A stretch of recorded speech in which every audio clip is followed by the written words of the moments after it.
from McFarlane Toys and their new Batman Adventures line, this is Two-Face.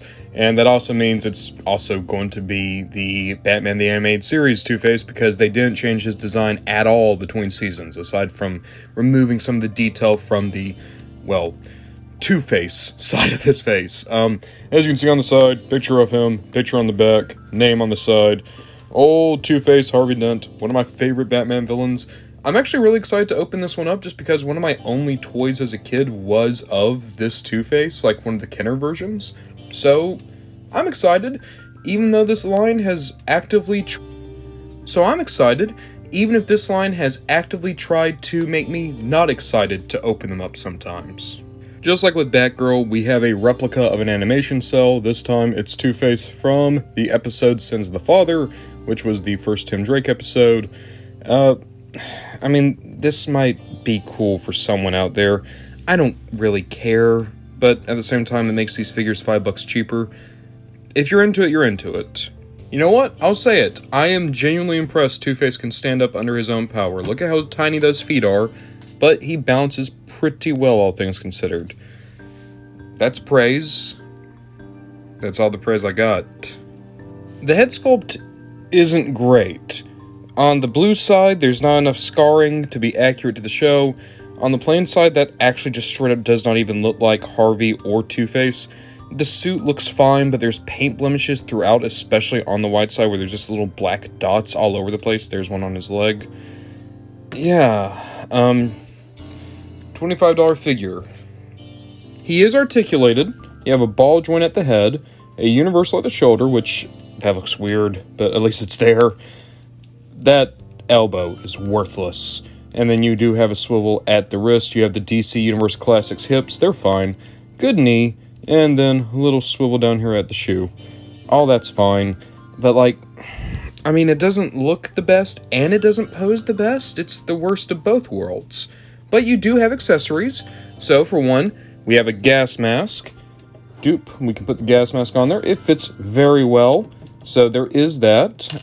You have this suitcase. This sucks. So for one thing, I opened it once. It can't close again. And also there's already stress marks in the suitcase for me opening it once. So in other words, that's a cheap piece of shit. We have a clock, a little stopwatch. That looks fine. And then we have two hands. So we have a fist and a kind of a gestural hand for his scarred side. And then on the normal side, we have another fist and another hand. So let's look at this hand that he has on him right now. That's a trigger finger. He has nothing, he doesn't have a gun. Like, I don't understand this. McFarlane for years now have not been able to put guns with these figures.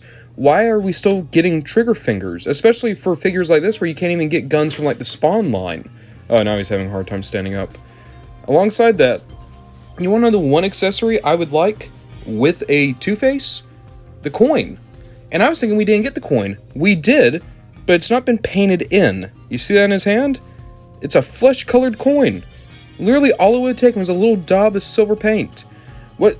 I didn't need the stopwatch. I didn't need the bag. I would have liked the coin. So, if you touch that up yourself, that might look fine. But as is, the best thing I can say about this figure is it's painted like shit. Also, he has a figure stand. Never forget figure stand. He has figure stand. Figure stand, figure stand. Yeah, in case you can't tell, I'm not very big on this figure. I don't know, man. Like, DC Direct had an amazing animated series toy line, but it had a lot of issues, too. A lot of the figures couldn't stand up. Towards the end of the line, there just was really bad character selection. This line I was really excited for when it began, because I thought, oh, well, I could finally get into this one, because a lot of those older DC Direct animated series figures, unbelievably expensive now. But all of these figures have just been varying degrees of mediocre to kind of terrible. And they cost more than a normal multiverse figure. Like, Two-Face here is $25. A multiverse figure is $20. The ones that have Build-A-Figure pieces are $30. So would I recommend Two-Face? No. Unless you're a freak like me and you just absolutely need this type of collection, you don't need it. You don't need it.